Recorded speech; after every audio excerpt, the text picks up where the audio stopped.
Welcome to the Strong Legacy Podcast, a place where real stories shape real strength.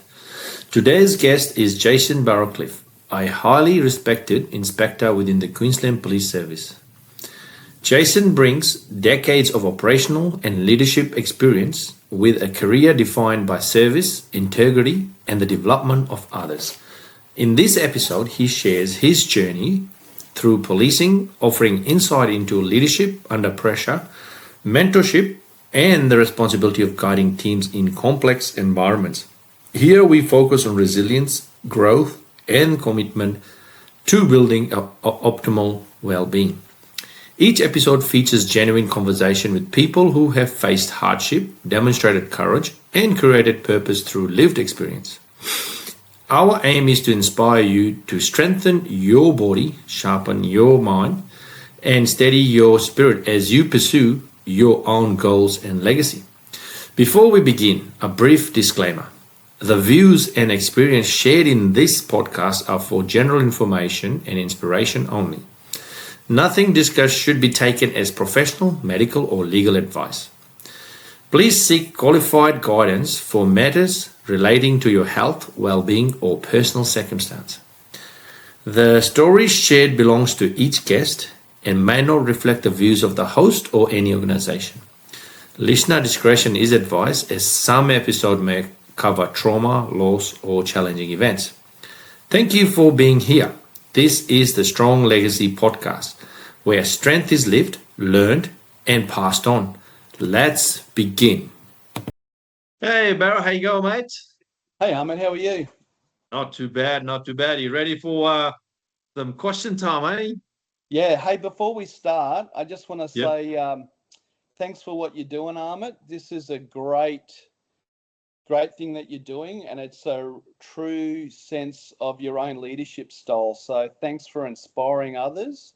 And this is definitely something that's going on the right path for everyone to listen to. So all these lessons learned, that's what it's about. So thanks for inspiring everyone, mate. It's great.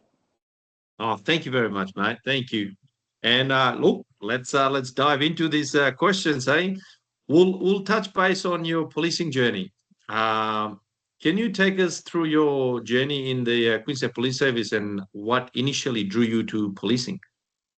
Yeah, Ahmed. Wow. Well, we'll be here all day, but I'll try and condense it for the listeners. So I've got 32 years of policing.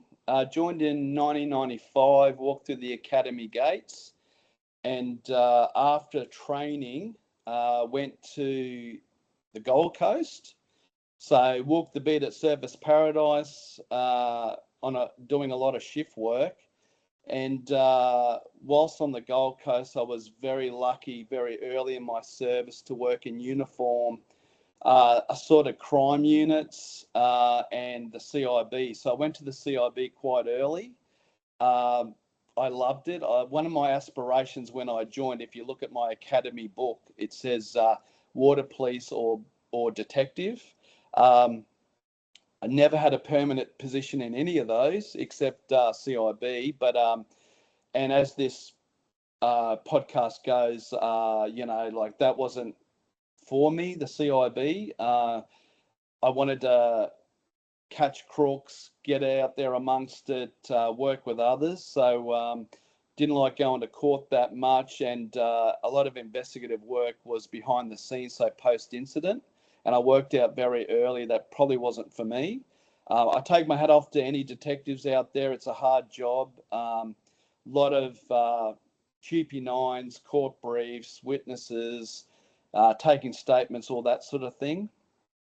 So I was lucky very early to join the dog squad in 1999 on the Gold Coast. So I became a canine handler for our American listeners, and worked on the Gold Coast for a tenured period, which is 3 years, and then went to Logan.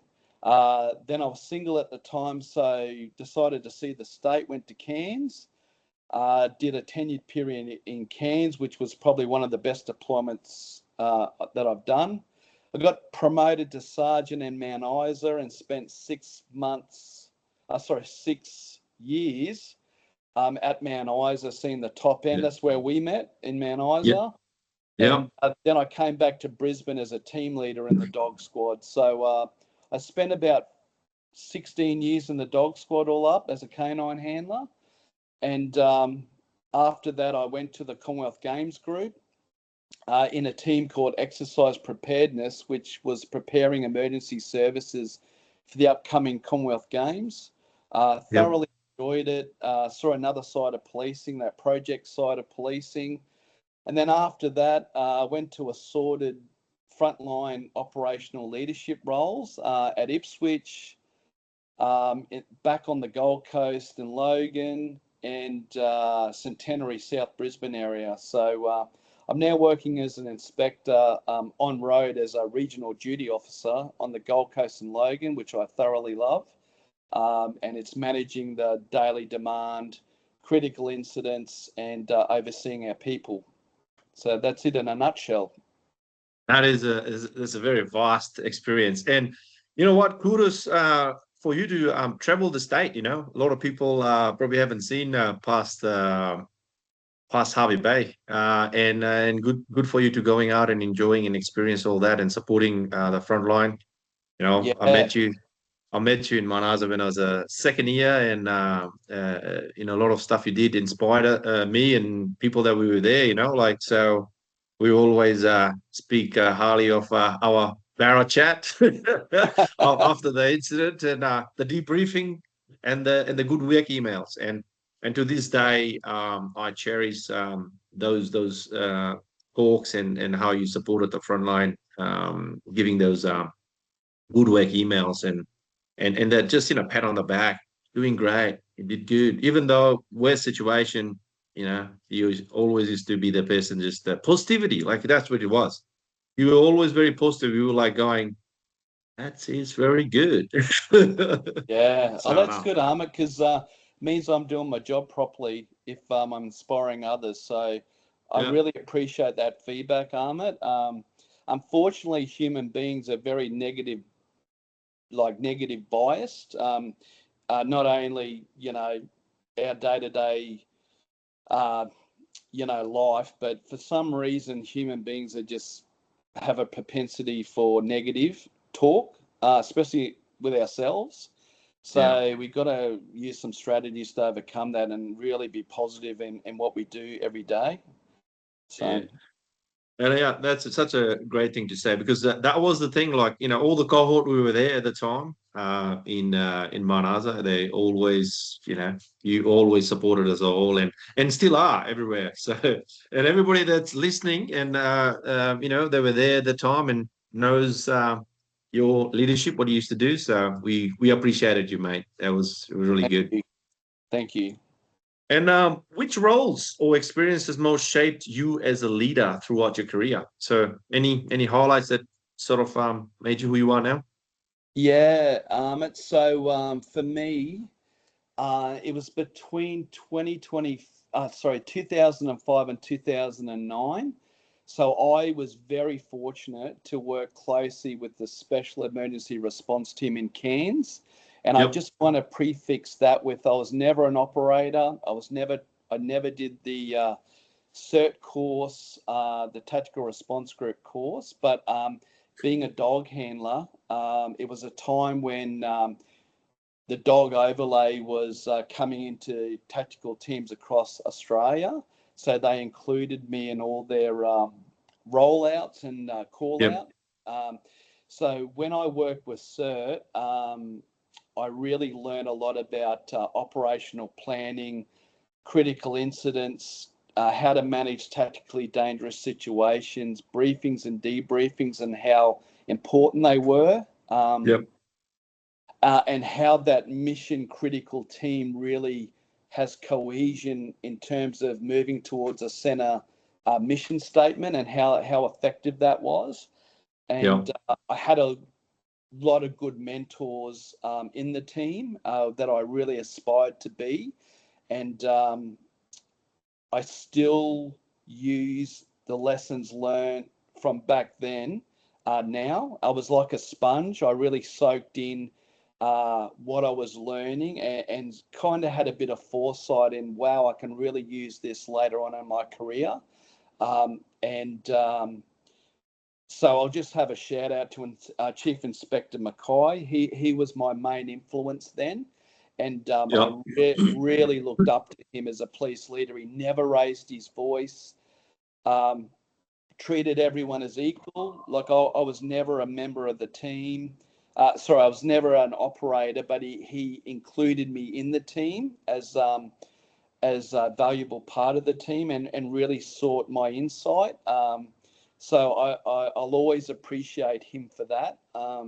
He was a very good leader and a coach for me, and I've really carried what he taught me onto the young leaders of today. So I've been really fortunate in my career, Amit, where I've been exposed now to a lot of critical incidents throughout my career, and it's taught me a lot about my own strengths and weaknesses. I'm not perfect. I've failed. I've learned a lot of lessons, and I've also built my own resiliency up from dealing with those things, and how to operate as a police leader, using that resiliency to be better than I was yesterday. So, yeah. Oh, that's really good, mate. Like, and look, you know, it's such a unique role policing is, and it's a continual learning, isn't it? And we learn from good leaders, and we just don't want to be the bad leaders. We take good and discard the bad. Name you mentioned, Chief Inspector McCoy, he's running some amazing health initiatives at the moment too. So if anybody's interested, my glucose coach, excellent science-based process to get your health right. So and your own experience, like it's okay to be vulnerable. It's okay to show your vulnerability and learn from it. Because gone the time where we think we're tough. Tough doesn't mean you're not vulnerable. Tough means that vulnerability means that you learn from your mistakes and you become bigger and better for the next challenge. So thank you for mentioning that, because a lot of people they don't have the courage to say that they're stuffed up, or they made a mistake, because it's okay. It's a learning process. So thank you for taking the courage to say it. It takes a lot of courage. That brings me to leadership. What does leadership means to you in policing context? Yeah, Amit. So I'm a big advocate of leadership. We do it every day. Everyone that listens to this podcast is a leader in their own right, whether it's in their family, at a major critical incident, at a disaster, or leading a small team, every day at work. So the big thing with policing is being the example and setting an example for everyone to follow, and being visible. So I think it's the Epictetus quote, and we'll talk about philosophy, but is like, what are you doing when no one is watching? Like, are you living up to high standards in yourself? Do you know yourself? And, being that visible, authentic leader, and don't expect people to do things that you wouldn't do. It's really basic. Yeah. It's being a good person, and leading from the front, like really setting the example for others to follow. And the other thing I've learned over the years, and it might be a bit unusual to talk about, is detachment. So, like anyone, I'm not a big fan of micromanagement. I've been subject to micromanagement. It's terrible. And in my research, the only reason why people micromanage is because they've usually done the role previously or at a lower rank. So they've actually done the job and probably think they can do it at their expectations or behaviors better than the person that's doing them. So you've just got to learn to set your expectations or your mission parameters early, and let people do their own thing in their own way. So Yeah. that means even when I'm a commander at a critical incident, I'll set a commander's intent, but I'll become a helicopter and fly above, figuratively above the area of operation, and have that overall command, but let the specialist police or the people with the skills on the ground lead from the front in their own way. So detachment's a big thing, and letting go and letting other people lead from the front. I think it's very important to avoid that micromanagement. It's such a bad thing, that micromanagement. I think it's just a part of human nature and ego a lot. So that detachment piece is very important, especially if you're a senior leader. And I also think what's really important is in policing, what you touched on earlier, is being humble and vulnerable. So the days of management by fear are gone, and showing vulnerability and being humble early is really important, and owning mistakes very early, and letting people know that I could have done this better, and if I had the chance to do it this way, perhaps I would have looked at this. I missed this information. So being humble and vulnerable is really important, and learning from your own mistakes. And I also think too, people don't talk about a lot. Some military leaders do, about being always having the new officers' outlook on things. So sort of being a bit empathetic and being the new officer there, thinking, oh, what's happening? You know, I don't know what's going on here. What should I do here? And just keeping that in mind when you're doing your planning, that you need to get on comms and let everyone know what's happening in the area of operation, and even in an office environment, letting the most lower tier apprentice or the person that's just been there for the last 6 months, letting them know what's happening in the organisation. And an ex-SAS commander by the name of Harry Moffat wrote a book called The Fourth Pillar, and it's to do with stoicism in leadership. And it's something that we don't talk about, but it's that Marcus Aurelius quote from Meditation about, be a good person, and know yourself, and act as if no one's watching. So set those behaviors in yourself, know your own resiliency, your strengths and weaknesses, and really have, and author Carol Dweck talks about it in a book called Grit, and it's about having a growth mindset rather than a fixed mindset.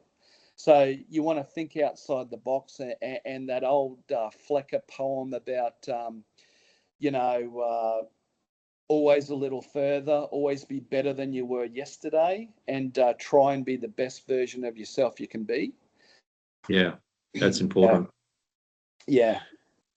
No, that's such an excellent advice there, Barra, because a lot of time, self-reflection and going through what you're pointing out, micromanaging and stuff, and coming up with a plan and making sure that the leadership is just not pointing fingers, ordering people around anymore.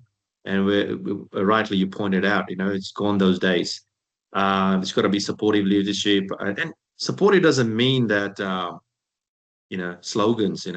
It has to be in action, and needs to happen, not just talk about it. It's like another thing what you touched on, and I take it that as a identifying the talents in the team or your officers, like new officers coming through, or anyone. Everybody has different talents and weaknesses and strength, and using those skills that they give to then enhance the service delivery. And we don't do it enough. And that's something, I think it's something we do need to see it. Like some people are great in communication. Some people are good with their iPads. Some people are good with this. We got to try to find things where they can do all that. And imagine where we're going to be as a service if that was happening. So yeah, that's something. So in that context, I've been so lucky to work with so many talented people. So, Mm. I've worked with ex-Broncos, ex-Reds players. I've worked with doctors who are police, which is unbelievable in itself. Mind blowing. Oh, and Yeah. it's amazing what draws people to policing, that sense of service. Yeah. Imagine all those skills, that we have as an organisation that sometimes not is not tapped into. Like, Yeah. it's amazing. Like, I worked with a biochemist the other day. Like, wow, like, where do you get that? You Yeah. know, and yourself, like back in Camel Wheel, like the ringers and you know people that went on to join the stock squad because they've got that background. Yeah.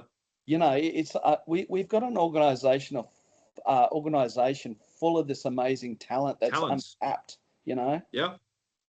And that's something needs to be looked at, like and it starts from at a team level, sergeants recognizing that, and then senior sergeant, and so it's not a thing where the commissioner has to come out and say we're going to recognize all the talents. That he doesn't have the oversight of what each person brings to the table. It's the team leaders and all that understanding, because they spend more time. So no, that's a imagine like that the doctor providing support for watch houses. We have our in-house doctor, who's a police officer, was providing support for the watch houses about health conditions and all that, well-being. Like, we've got a well-being unit now. So stuff like that. It's just something we have to look at, but it's a great thing. And again, like, how amazing is policing? Like, it's an honor to wear the uniform, Oh, and serve the people. And like, you understand this. You've been to remote community policing and city policing, so it's amazing. You could see the whole state, and you can also do like a um, special constables, like I was doing in Northern Territory. You can do it in New South Wales, South Australia. You get to experience policing on the different state, and you get paid to yeah, go and do all this stuff and getting paid. So yeah, yeah. it's an amazing job. I'll tell you a funny story, Ahmed. I'm probably oversharing here, but yeah, I agree with you. Policing's a very honourable profession, and it promotes valour. And yeah, like, why? There's three reasons why I become a police officer, and everyone's going to laugh at the third. But the Yeah. first one, in 1980, I was a kid and I watched the siege at Princess Gate in the US, where the SAS uh, gained entry to the Iranian embassy, and I thought to Oh myself, yeah, yeah, yeah, and yeah. I thought to myself, wow, like, imagine the planning around that, and how did they evacuate, and even as a kid, I was fascinated between moving between the civil and defence authority and how the SAS got involved, and that was the first thing. And the second thing was, um, as a kid, I remember being 12 years old and I was in the back of this Commodore. I didn't think about it at the time. You'll laugh at this, but so we're my mate and I were sitting in the back seat, and his dad was the detective senior sergeant of the state drug squad at the time, and Yeah. he looked over at us in the back seat and goes, "Watch this." So all of a sudden, these unmarked cars come from out of nowhere and boxed in this car and dragged this guy out, put him in handcuffs, and I've gone, "Whoa, how good's that?" Like, imagine doing something like that. Like, it's funny in hindsight. I look back now, he probably shouldn't have done that with two kids in the car, but the third thing, which goes to what I was trying to get at, is growing up, I read Captain America comics Oh before yeah, yeah. Marvel was cool. So my father worked at the Australian paper mill at Petrie, and he used to bring home free comic books. And I read Captain America comics, and I really loved his stoicism, uh, service above yourself attitude. There was always an integrity issue with doing the right thing, against doing the wrong thing, and it really resonated with me. And I thought to myself, I wonder how I can have those stoic virtues of temperance and, uh, you know, uh, being of service to others in what job. And I picked policing, and I thought this actually is the same sort of virtues as Captain America does have, is what we do in policing is that integrity, accountability, teamwork, temperance, being of higher service to yourself and serving the community. So I just thought I'd throw that in there, but it goes to that, honourable profession and doing the right thing when no one's watching.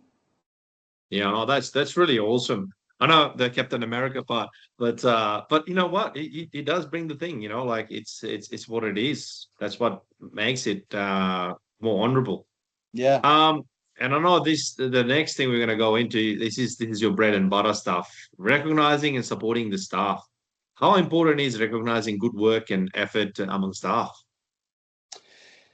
Yeah, really important. Like everyone listening to this, and can remember the time the boss come out of the office and said, "Hey, that thing you did the other day was awesome.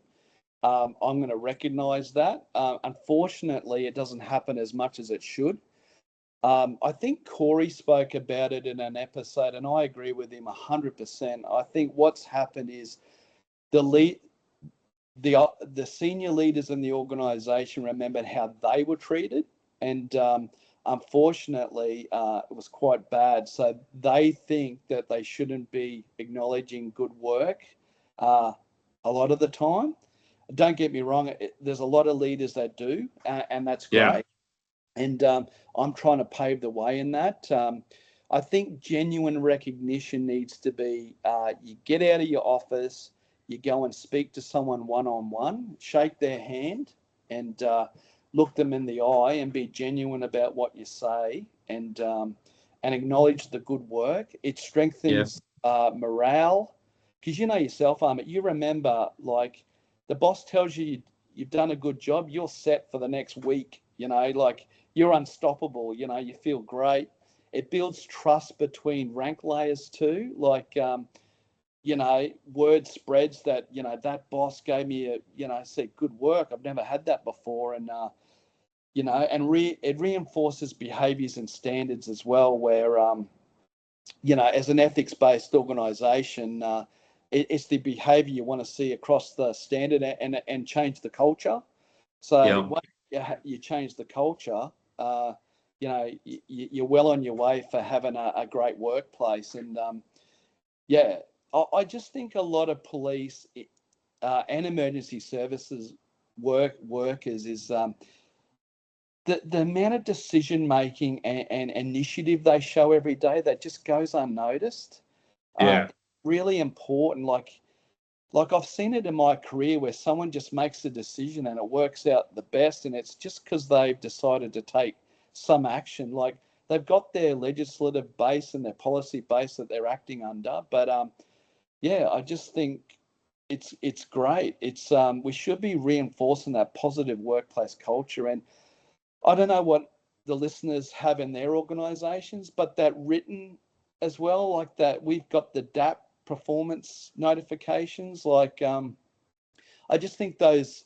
I'm not saying do the acknowledgement in writing on email, but go and see and speak to the person. And even if you can't, make a phone call. I've done plenty of those, and then do the DAP notification when they least expect it, because they'll come in, the next shift. Oh wow, the boss has acknowledged this, and they forward it on to my officer in charge, and I'm actually doing the right thing here. And Yeah. it sets people up for a win. All this negativity, it's just a good thing. And we all remember what it was like being subject to dark leadership, and you get this good work comment, and you feel amazing on top of the world, and it acknowledges that what you're doing is the right thing for next time. So yeah. That's such a great advice there, and like it's one of those things that builds confidence and builds, like you said, a morale. So no, Yeah. it's a good advice, great advice. Sorry, and having anything positive. We're going to make mistakes. There's corrections to do, but I'm pretty sure in a whole shift, there's a lot of good work gets done, and that needs to be recognized. Yeah. And I know, like, there's probably another chain of thought. I got in a bit of an argument with somebody, not argument, but back and forth with somebody when I was recognizing people, and he got a bit upset. That person got upset that why I'm just recognizing people's work on workplace, and I'm like, oh, that's my role. Yeah. I like to recognize my That's guys. not good leadership, Ahmed. And there needs to be more of That's it. And because I've had these arguments before, like, and I agree sometimes where what's the difference between normal expectations of police work and what's above and beyond. So yeah, I get that argument, but you can still get out of your office or go and see that person and shake their hand. You don't have to do a DAP or an email. Just say that was a really good thing that you did. But for those exceptional, good work, yeah, go for it. Do the DAP and the follow up and send it off to whoever their manager is. That's yeah. great. There's nothing wrong with saying, hey, I heard you on the radio the other day. Like, that sounded like a pretty difficult job. It's really good what you did there. So There's two things happens there. You're doing the check-in, and at the same time, you saying that was a great job. So 100%. I can't see there's like, I probably have a different mindset because obviously, worked in those places, like having people like you, patting people on the back for doing the good work. Because, there's a lot of good work people were doing and they need to be recognized, even just a pat on the back. I learned all that. So that's why I like to do it. And I knew that this is going to resonate with you because this is the type of leader you are. You like to, Thanks. promote people and provide the positive. And that's what's needed in this day and age. What are the some simple but effective ways leaders can recognize their?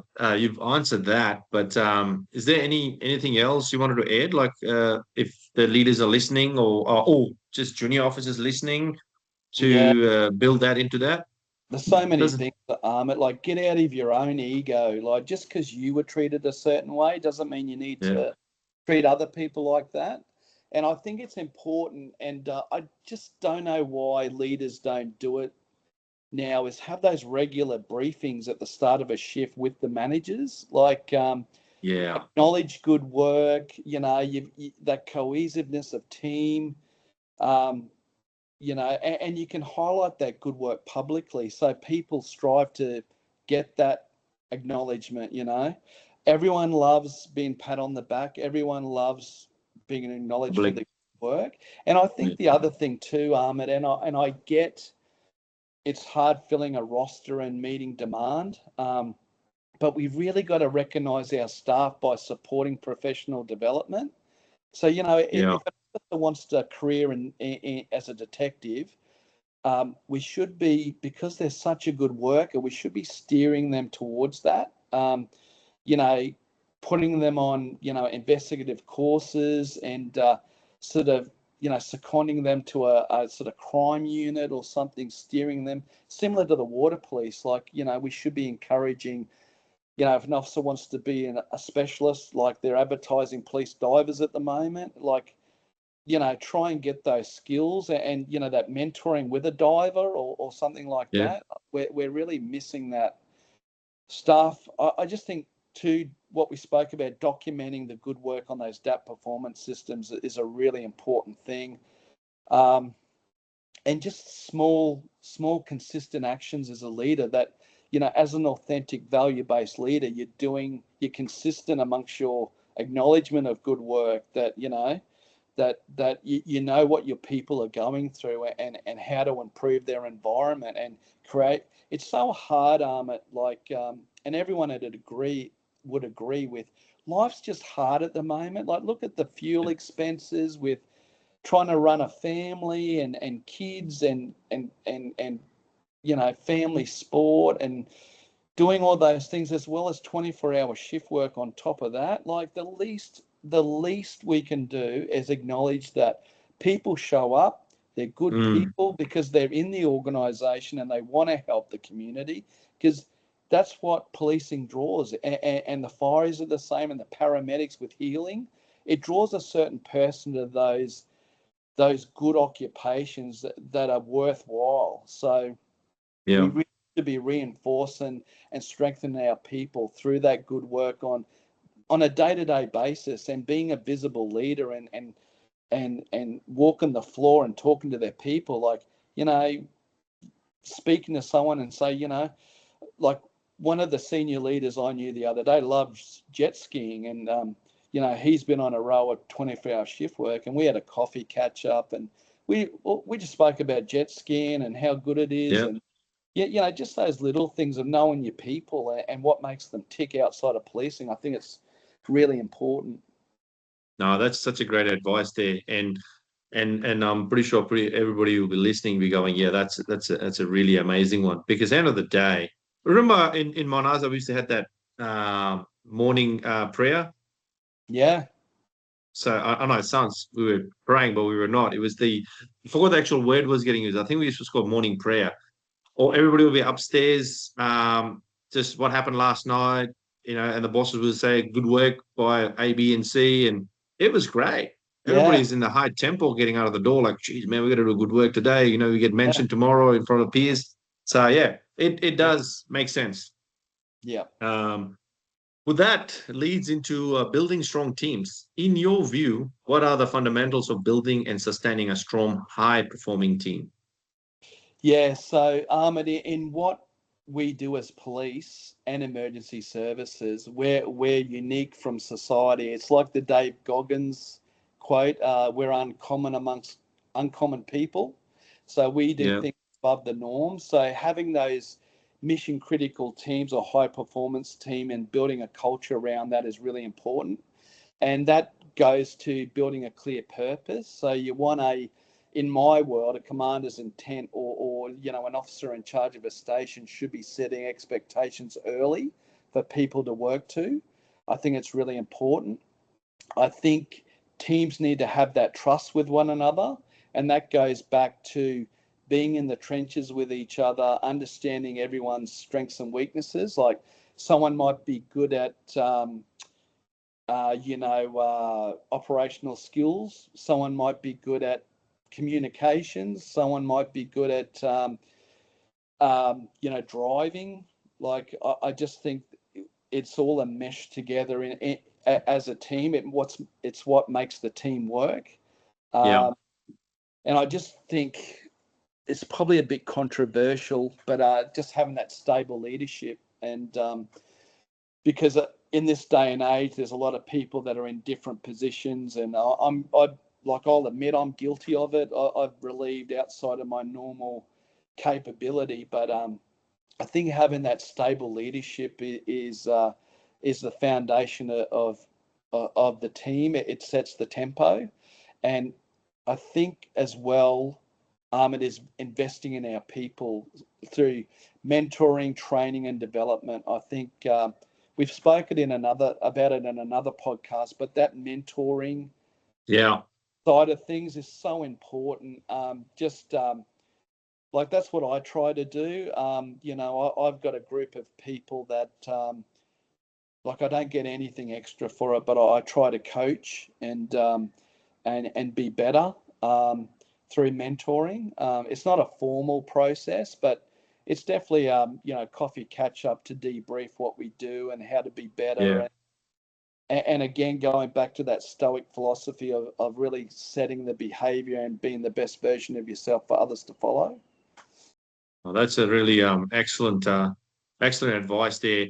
And look, the mentoring stuff, it takes a special kind of person to mentor other people, and kudos to you to do that, because end of the day, that's continual learning, for senior officers, and if you become a mentor for those people, it's a sounding board Yeah, to bounce off ideas and having issues. And it's such a great way to be informal, but yet very effective. Like I've made mistakes in my career and as an OIC, communication in a high stress situations, no excuse, but uh, with the challenges I faced, I took some things on board that I needed to work on my skills of delivery, and identify the mediation outside work calls was a brilliant one for me. But it's just having that discussion with people who can point you in those directions. Sometimes, you're talking to people and they're like, "Oh, read this book or read that book," and it doesn't do nothing. Like, Yeah. it's nothing. Like, if you work in a war zone, as leadership in a war zone is totally different, because you're surrounded by so many different things to, uh, in a peacetime somewhere. Yeah. Philosophies are the same, but the challenges and your tempo and somebody else, because you don't know what's happening to that person, or what their background is happening in the background, Yeah. and what's happening in your background. And when you start talking, it's Mhm. just, can explode. So, Yeah. Hey, that's Ahmed, just like, yeah, if it's okay, mate, I'll give an example of that. yep, And I hope it resonates. And this is me being vulnerable as a yep, leader. So just before I say that, I'll go back to something you said is leadership is like anything. It's a muscle to be flexed. So yeah, it's something you need to work on every day and you need to check yourself. So yeah, it's like, going to the gym, working your bicep. You need to read about it. You need to do it. And you need to take on board good leadership and also witness bad leadership, because I never want to be like that. So, yeah, but a story that resonates with me, going back to what you just mentioned about our people, so I was the manager about 4 years, or police commander about 4 years ago, of a critical incident. It was a male barricaded inside a house, and he was trying to set fire to the house.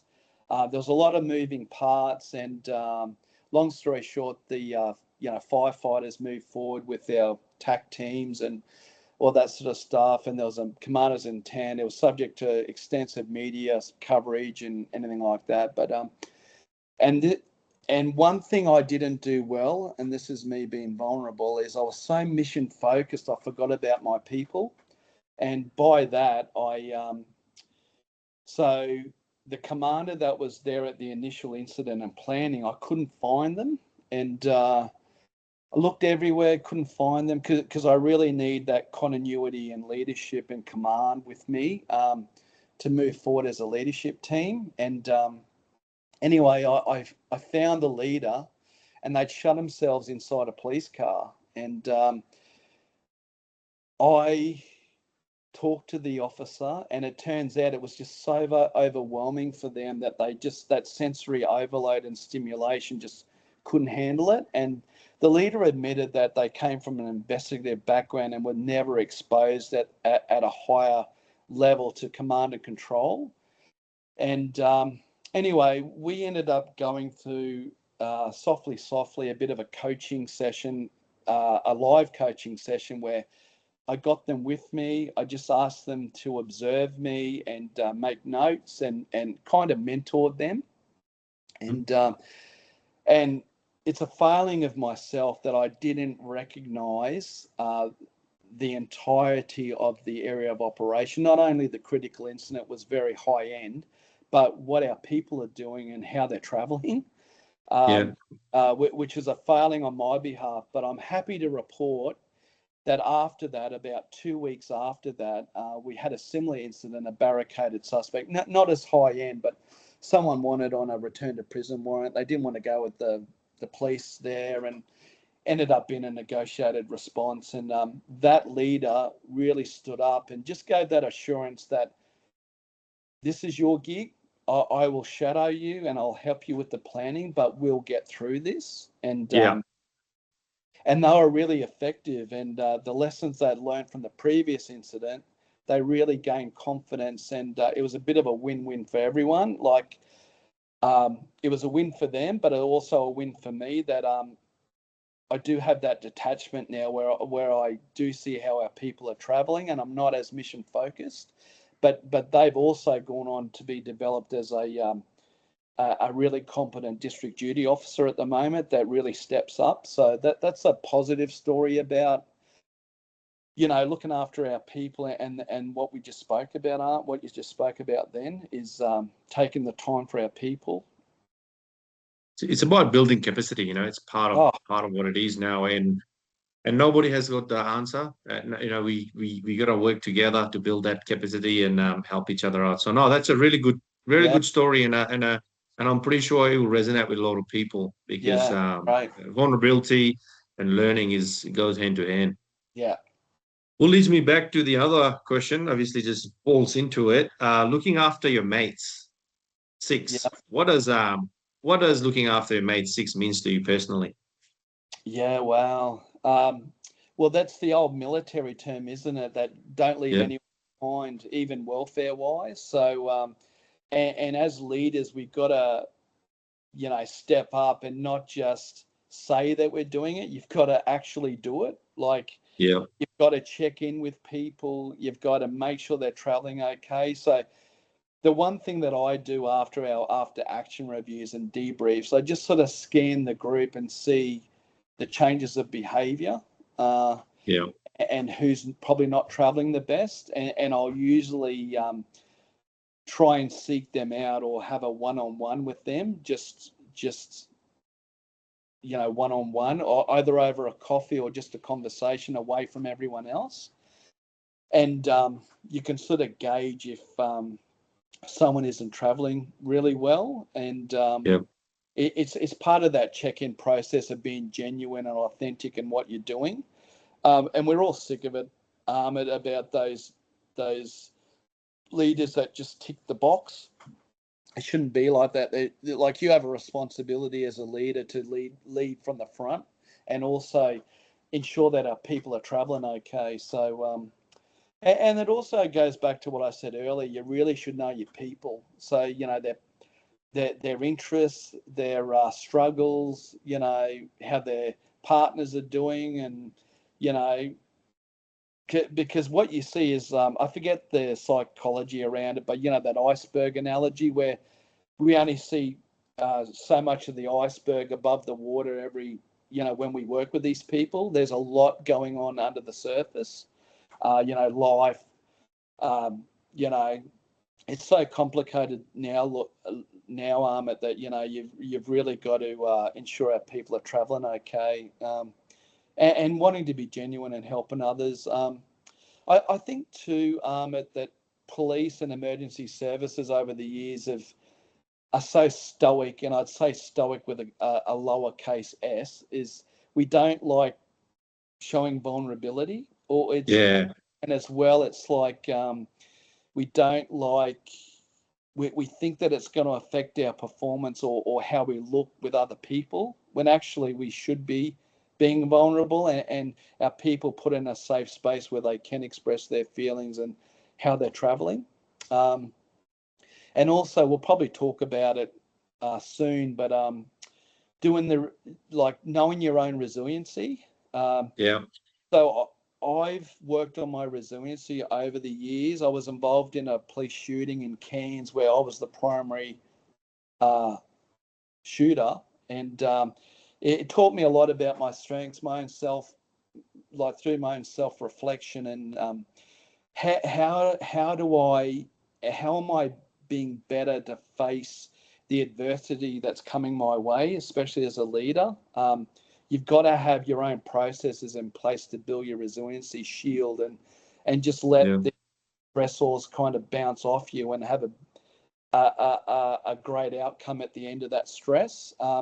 Like we're all human. It's you've got to acknowledge that some of the stuff we see is not for the faint-hearted, but we Yeah. do need to acknowledge that it is a stressful occupation. But how are we traveling at the end of it, and how are we going to be better? So, No, that's a brilliant advice and formula to move forward.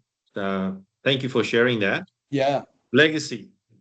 The going into the legacy part of things, and I know this is really good question. I know you like these ones. yeah. What legacy do you hope to leave behind as a police officer and leader? Yeah, so I'll tell you a story, and I've shared it with you before, but it's something for the listeners to hear. I was in a senior leaders course surrounded by some really good leaders and mentors that I had over my service. I had Inspector Shane Williams on my left and another great leader on my right. But for those that don't know, Corey spoke about him a little bit. Shane Williams is responsible for the modern day public safety response team. For our overseas listeners, it's like the the riot squad or crowd management squad, if you want to call it that. He kind of moved the squad into the modern era based on overseas and Victorian models. And there was a really senior leader, which was at the time Deputy Commissioner Condon, and he went around the room and asked everyone, just off the cuff, no preparation whatsoever, what is the legacy that you want to leave the organisation in terms of your leadership? And I just sunk into the chair and went, what am I going to say? No one's ever asked me that. And, Shane Williams next to me said, I'm responsible for the modern day PSRT team, and sounded really great, and it came to me. And it just came out. I don't know where it came from, but I said, I want to pass on my legacy, like the legacy and lessons learned from all the incidents that I've been involved in and the leadership journey that I've been on in the incident command space. Yeah. So after that, I kind of became a teacher and a coach in incident command, where, I taught the future leaders of the organisation about my failings as a leader and what sort of they can improve on based on my lessons learned. So, my legacy is to pass on my leadership lessons and incident command to the future leaders of tomorrow. So that's what I want to do. And thanks for helping me out on this platform to do that. But I'm hopeful that some young leaders are listening to this and will look at their own resiliency and their own style. I just want to say too, Ahmed, and it goes back to that Stoic philosophy of know thyself from Epictetus, is about, if you don't know yourself as a leader, there's plenty of personality tests and leadership online surveys that we can do to look at our own personality type and our own style as a leader.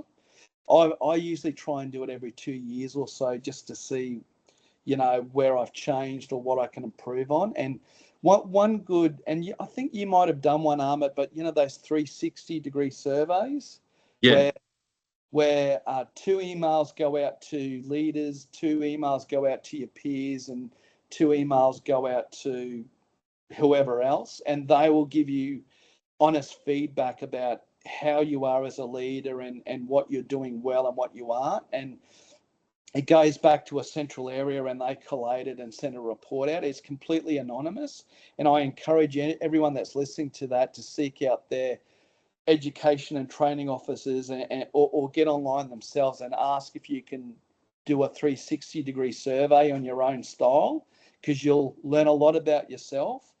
Like with me, I thought I was excelling in areas which I wasn't, and some areas that I thought I was failing in, I was actually doing well in. So it's just something as young leaders we should try and do to know thyself.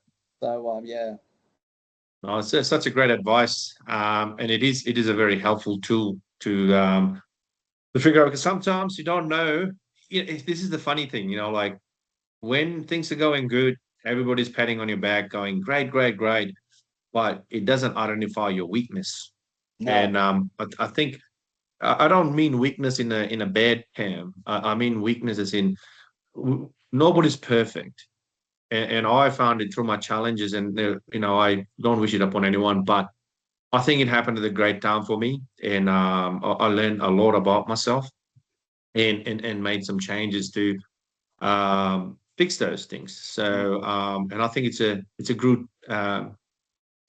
platform, the 360 system, where I think it's better to go through that than actually have to go through the actual challenges to find that out. And yeah, I reckon that's a very, very good Yeah. advice. And And even what you said just then's the sign of a good vulnerable leader. Like to be vulnerable like that publicly and say that online like now, it's a credit to you, mate, because you know your own strengths and weaknesses, and you acknowledge them. And how do we get better? We can't get better unless you know your own flaws. So yeah, you've really got to be honest and open and vulnerable about your own performance. And it's like I said to you before, like what are you doing when no one's watching? You know, like we all know that, you know, you get your PB on your deadlift, or you know, you've swum that first time in ages that K in the pool and no one's around, or you know, you've read a book and how good you feel after finishing mm, the last page, and you know, all those things when people aren't watching, it's a sign of,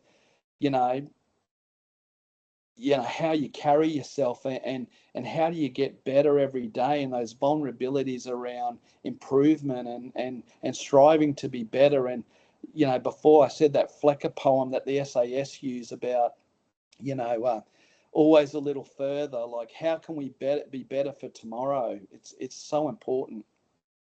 oh, such a true words those ones, mate. And thank you. That leads me to the another question, which is strong stands to strive to reach optimal new goals. This is something that I come up for the thing. But what does strong means to you personally, and how does it guide your approach to well-being, leadership, and life on the front line and beyond? When I say strong, to me, strong is not about how heavy you can lift. It's about how you overcame adversity and kept moving forward. Yeah. So yeah, good question, Ahmet. Well, so I think it goes back to what I said before, as being better than you were yesterday. Yeah, And that's a good one. I just challenge everyone to adopt a bit of a growth mindset rather than a fixed mindset of think outside the box, go and try something new, be the best version of yourself. Like, you know, what's that mentor more Latin term that everyone will die at some point? I don't mean to sound morbid, but you're living in the now. Is we've got to live your life, like go out there and try skydiving, go for a bushwalk, get in the green, jump in the ocean, feel the waves over your body, feel how good it feels. Like really get back to those basics. Like we're so tied up in devices and you know, the input space that we've got from technology and information input into our monkey brain. We just got to go for a bit of a reset. So Yeah. I'll just tell you about my journey, and I'm open and honest. Is last year I had a bit of burnout, and I took 4 months off, and I just treated it as though my job was wellness. I needed to look after myself after 30 something years of being in the trenches, and I really recognised that I needed to really reset. So I did all these things that I learned from Dr. Dan Pronk, and I really tried them for myself, and oh my God, it really helped me. So where I can every day, I do a sauna session. So I do a 20-minute sauna session 3 times with 3 cold plunges at Yep. around 8 to 10 degrees. I'm just lucky that I've got a really good gym near me that offers that. So Yeah. during the day, I do a wellness session, and that's what it is. You feel fantastic after it. It just flushes all the toxins, inflammation away, and then obviously at night time where I can, even if it's late when the kids are in bed or after work, I'll go and do a gym session. You know, helps clear the mind. Exercise is great for clearing the mind. So also too, in relation to strong, I'd say going back to what I said before is know your own resiliency. So Yeah. I'm lucky enough to be a resiliency shield mentor. It changed my life, that book. So it's building your shield to deal with stress. So Dr. Lise Notebaert in Western Australia developed the best resiliency term I've ever heard of. It's short and sweet, because resiliency is a bit of a throwaway line, but if you think about Yeah. her definition is a better than expected outcome for the adversity that you face. So you want to be better than you were after the stress, or you've got to have some sort of stress, but you want to bounce back better than you were before. So Yeah. to do that, you need to look at your 6 layers to build your resiliency to combat stress. And that's the innate layer, which is the sort of little things that we can't control around, our epidemics and our genetics, our religious background. Sometimes sex is a little bit to do with it, the opportunities that you've been given in life. Yeah. It's basically those inert things that you really can't control, but you should sort of have a bit of a understanding of, your upbringing and your sort of your genetic dynamic, what sort of paved you as a person leading into life. Yeah. The other one is the mind layer. So that sort of focuses on mental strength, including sort of mindset, your psychology, and what techniques you're adapting to be, have a strong mind, like mindfulness, gratitude, journaling, all those sort of things. Yeah. I know it sounds a bit woo-woo, but it does work. And it seems to be the really pin to the shield, the mind layer. If you have a Yeah. good mind layer, it seems to all the other layers follow. So your body layer as well is obviously, physical health, nutrition, sleep. So as you know, Ahmed, like 24-hour sleep shift work is just not cool. It affects our cognitive function, our decision making. So we've really got to look at our sleep hygiene, maybe get a sleep test if we're struggling to be better. And then the other layer is the social layer, and it's somewhere where I've failed in, where I'm very much a solo operator. I think it goes back to me being a dog handler for so long. But, Yeah. our relationships, our family, are you having those strong, authentic relationships for, support and connection? Are you catching up with your parents regularly, your family? Like, are you rekindling those relationships that you had? It's important as police and emergency services workers to maintain those relationships. It's really important to talk about something other than policing, Yeah. and it's good. Like if you read, what's his name? There's an author that talks about tribe. Like we are tribal animals, Yeah. and we need that. Even with kids and stuff, you need that community to raise children effectively and really be socially connected. It's really important. And the Yeah. other layer is professional, where sort of last year, that's where I fell down, is I was spending too much time at work, not concentrating on my social layer, my body layer, my mind layer. I was working 5 a.m. in the morning till 10 o'clock at night with call out duty. But there's also the other side of it is on your professional layer, you're competent in what you're doing. Like, do you know what your purpose and have you got the skills to perform your function at work? And the last one is the adaptation layer, where, how are we adapting all of those things into our person to be better?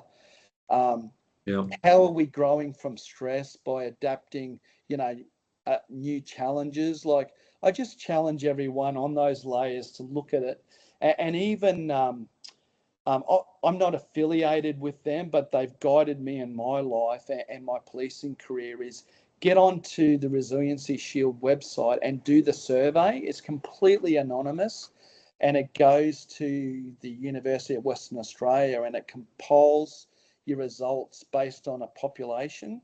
So Yeah.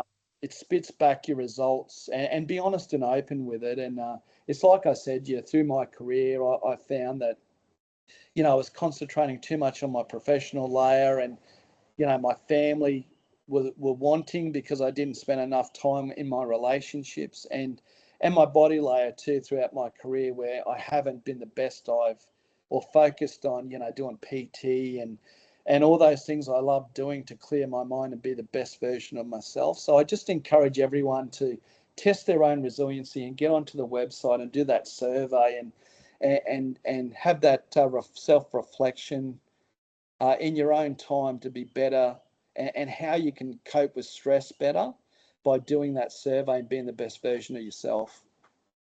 Oh, that's such an excellent advice, and it's from the heart, and it resonates with me, and I'm pretty sure will be resonating with a lot of people and listeners out there, because yeah, I was in the same boat. Like, I was too focused on the job and sort of family side of things, sort of website, and it reflects, two divorces, and I didn't see my sisters, 18 years out all over the place, but yeah. So I've changed that around now, and family focus is the first focus now, and Right. everything else comes after. And it's such an important advice you've given there. So Yeah. thank you for sharing that, mate. It's a deep stuff, and a lot of people don't talk about it. So no, Yeah. thank you. And well, that leads us to the last question for us. What advice would you offer to those stepping into leadership roles now or in the future? Wow, we'll be here all day. So the biggest thing for me and my lessons to pass on to everyone is, do not lose sight of who you are as a person, and your own values.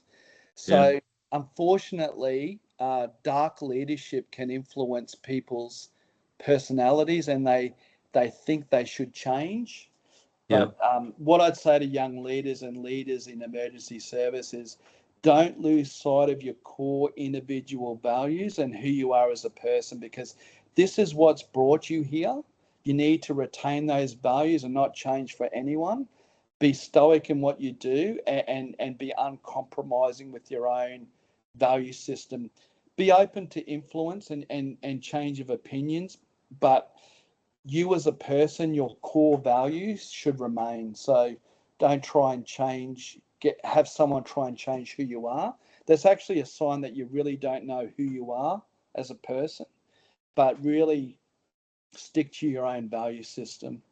And what we've spoken about through this podcast, it is just that stoic philosophy of know thyself. So it's a stoic philosophy from Epictetus, and it's basically goes back to what we spoke about before: is make contact with your education officers, whoever you have in your organisation, or get online and do those online personality tests. Do the 360 management survey, and there's plenty of others. I can't remember half of them, but I've done so many. But it's a really good base to start with on Yeah. sort of who you are as a leader, and where you can sort of start making changes. Yeah.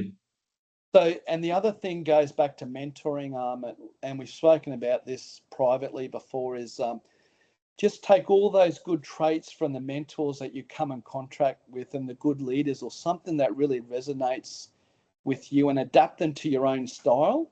So we all know those destructive leaders and that dark leadership or not what to do. Don't do that. But put that in the back of your mind, is I never want to be like that. So take the good parts of good leadership and amalgamate them into your own style. So like I said to you previously, I still use the lessons learned from Donnie Mackay still to what I do today. And it's been Yeah. really effective. And and I pass the lessons learned on from him to other leaders that I mentor. So, and for young leaders out there, be honest with yourself and get active in your own rescue. And I'm being blunt with that. Um, and that's another Stoic philosophy from Marcus Aurelius, is you've got to take responsibility for your own life. No one is coming to save you. No one's Yeah. coming to change your character. You have got to do that through your own self-awareness. And it starts with, what is your purpose? Why did you join the emergency services? Why are you a paramedic? Why are you a police officer? Why are you a fire? Why are you a nurse? Why are you a teacher?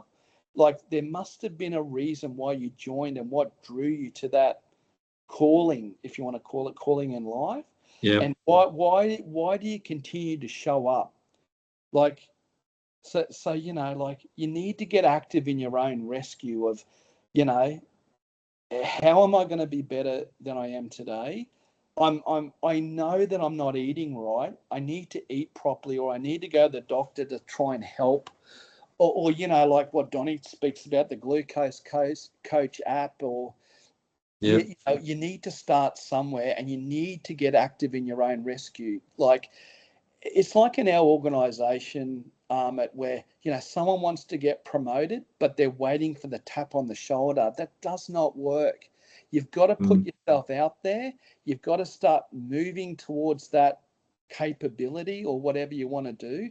No one's coming to save you. You've got to get active in your own rescue and start putting yourself out there that you want to be promoted, you want to be a diver, you want to be a dog handler, you want to be in the tactical response group. You want to be in the water police.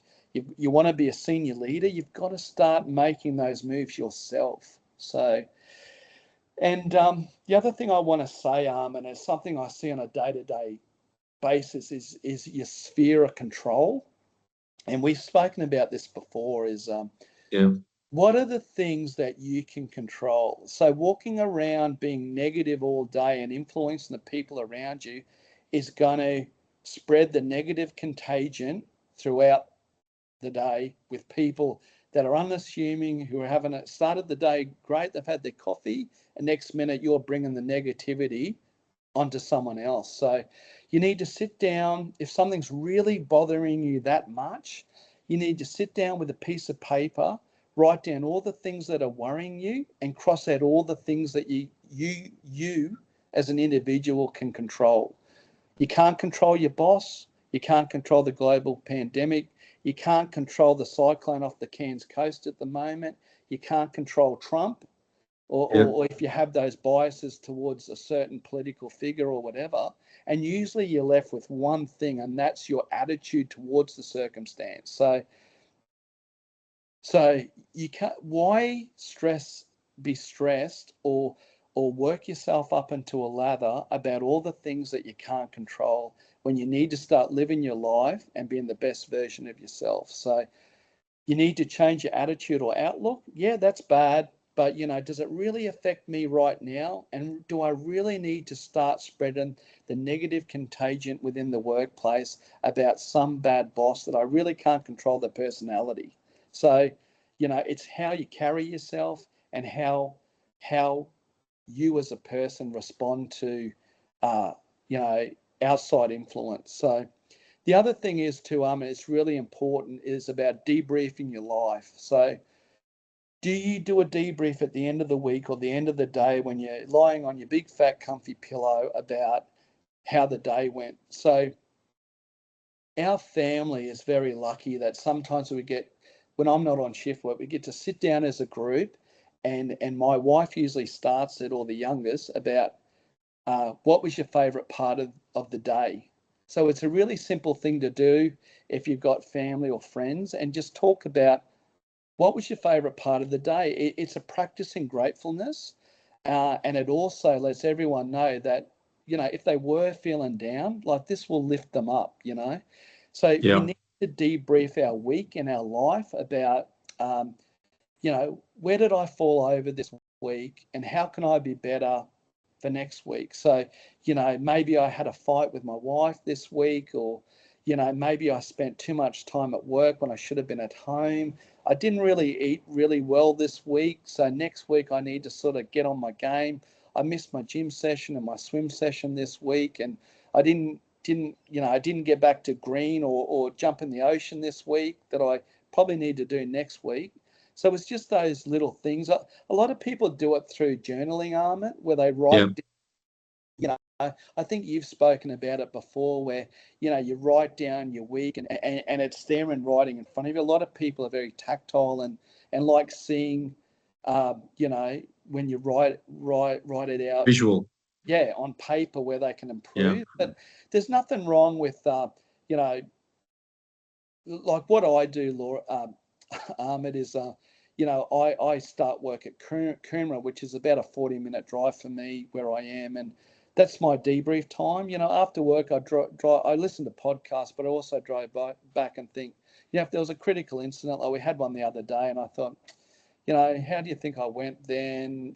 What could I have improved on? I really need to touch base with this person. I need to arrange a date night. I haven't been on a date with my wife in a while. Just those little things of being honest and open with yourself, but just in private. I think it's really important.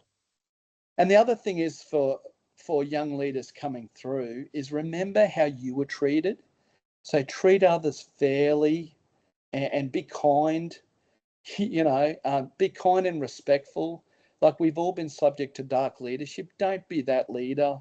Or don't try and do that management through fear or, I'm of a senior rank, so therefore I'll treat you differently because, what I say goes. Don't be that leader. Just be fair and open and authentic with you as a person. And remember, like you were that person. You were the constable, you were the junior paramedic. You were the junior fire officer at one point. You were the junior nurse just out of uni. Like you need to be empathetic with other people and resonate with them and how they're traveling and speak to them. Just don't speak at your level. Like speak to the people that are trying to learn and be that sponge and how they're trying to be better. Like, I just think, just going off topic, and I don't know if you agree with it, I just think the most important role is that middle management operational role in all the agencies, like that sergeant level. Wow. Very important. It's so influential for, they dictate the tempo. Oh my God, the demand, the people showing up, they've got one foot in the strategic door, one foot in the operational door. That they keep the ship sailing on a day-to-day basis. So senior leaders like myself, you need to be conscious of that middle management emergency services role, because they're the ones that keep the shit together. They're the ones that are getting after it. They're in the trenches, but they're also looking after their people and picking up those. They're the ones that brief up usually the good work comments that, can we, they approach me and ask for a debrief because someone mightn't be traveling well, or, they're a real pivotal part in any organization's,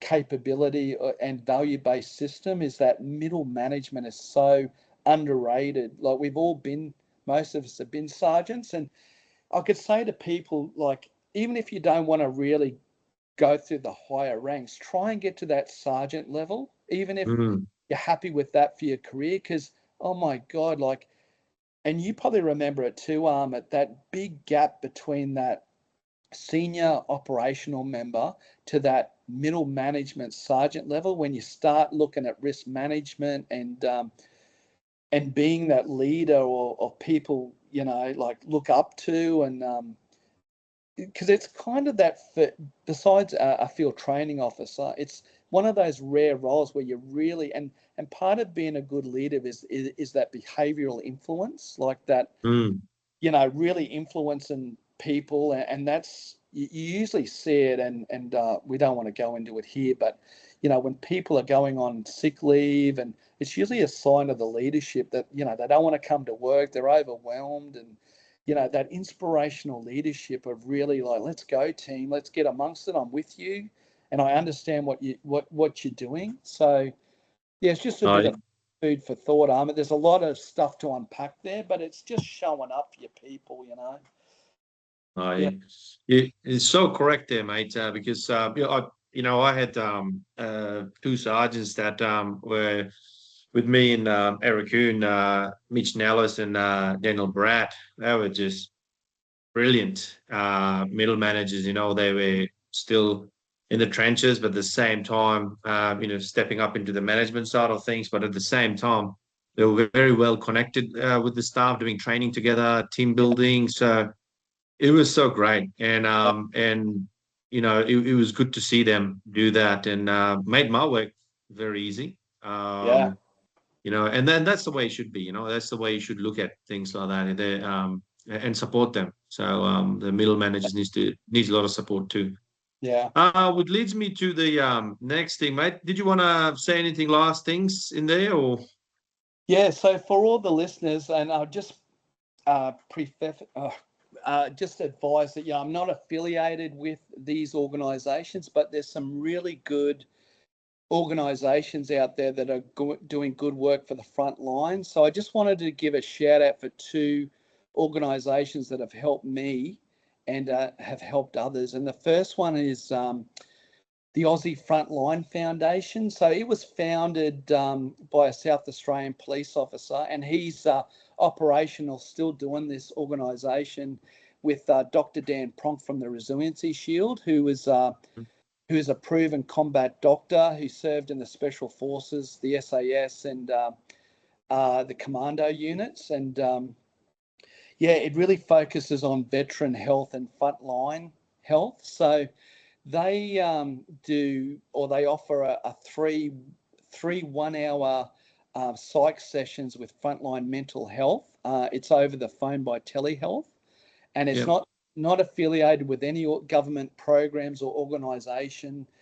You can just do that if you want to be anonymous and not go through your organisational human services officers for that service. I encourage everyone to do it. It's on point, and they do another service, and I think this is great out of the box thinking, and it's a credit to them. And I've used it a fair bit. It's called Pay It Forward program, Amit. So what it is I hope I get this right, but it's on their website, and what it is you can send a shirt, one of their Aussie Frontline Foundation shirts, to anyone that's struggling.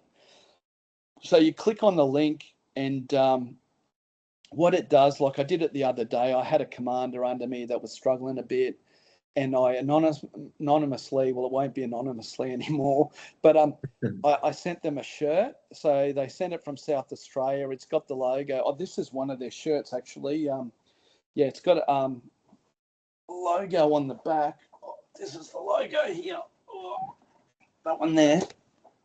So wow, that looks pretty cool. Yeah, so it's combined service. It's got the fiery helmet, the eagle for the RAF, the cross for the paramedics, and the Navy cross there. So and the crown for law enforcement. So you pay for the shirt. It gets sent anonymously to the receiver. They receive a shirt, and it's also got a thank you note on it about nice. Hope you're traveling well. This is the services that we provide.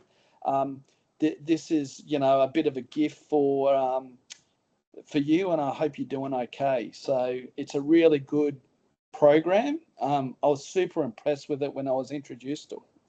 So if everyone wants to check out that, it's also got some really good articles on there about transitioning out of all the services and seeking out your mission at the end of that, because a lot of people that get out don't have a personal mission anymore, and they seem to purpose. Purpose. They seem to be a bit stuck. So there's a lot of good information about that, and there's also stuff about shift work and how to combat that. It's a great tool.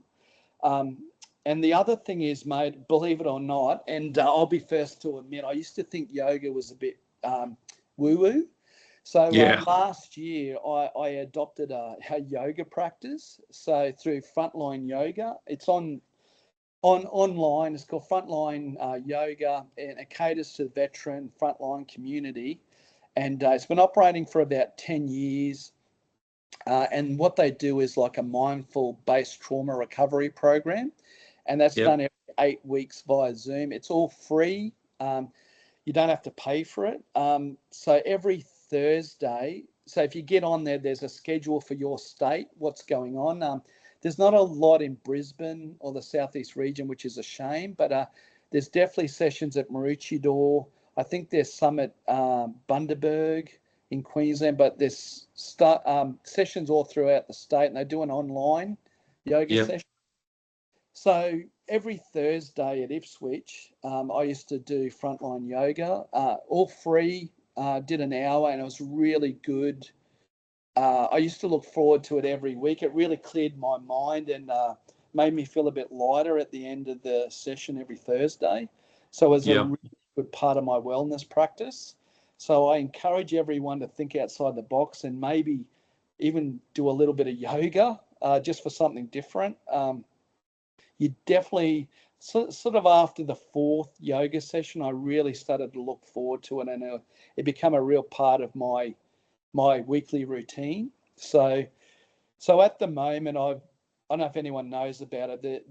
There's a site called Buddy Up, which is also caters for veterans and Frontline, and there's a lot of stuff on their calendar about wellness and yoga.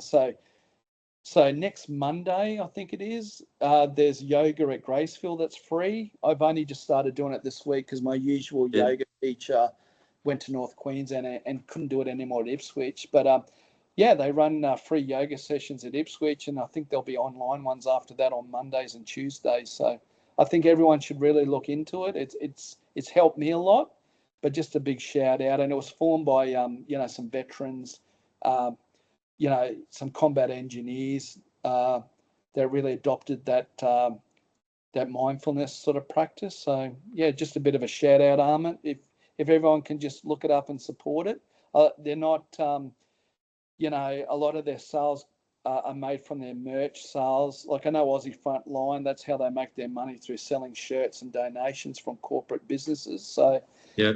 yeah, so thanks for letting me share those. That's great.